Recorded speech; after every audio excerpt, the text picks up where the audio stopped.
روزے کی حالت میں اگر کوئی انسان بھول کر کوئی چیز کھا لیتا ہے یا پی لیتا ہے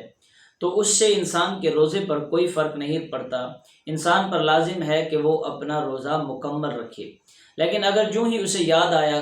وہ کچھ کھا رہا تھا یا کچھ پی رہا تھا، ابھی لقمہ اس کے منہ میں ہے، اس نے نگلا نہیں ہے، حلق سے نیچے نہیں اتارا، اور اسے یاد آ گیا کہ میں روزے دار ہوں، تو پھر اس پر لازم ہے کہ وہ جو منہ کے اندر لقمہ ہے یا پانی کا گھونٹ ہے وہ اس کو باہر نکال دے، اس کو پھر اندر نہیں لے جا سکتا، وگرنہ روزہ ٹوٹ جائے گا۔ لیکن اگر انسان بھول کے کھا لیتا ہے، اس کے بعد یاد آتا ہے کہ یار میں تو روزے دار تھا، میں نے کھا لیا ہے، تو اس سے روزے پر فرق نہیں پڑتا۔ صحیح بخاری کی حدیث نمبر 1933 ہے، حضرت ابو ہریرہ رضی اللہ تعالیٰ عنہ سے مروی ہے، وہ فرماتے ہیں قال قال رسول اللہ صلی اللہ علیہ وآلہ وسلم من نسی وهو صائم فاکل او شرب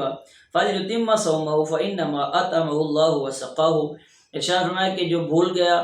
کہ وہ روزے دار تھا اور اس نے کچھ کھا لیا یا پی لیا تو اسے چاہیے کہ وہ اپنا روزہ مکمل کرے، یہ اللہ تعالیٰ نے اسے کھلایا اور پلایا ہے۔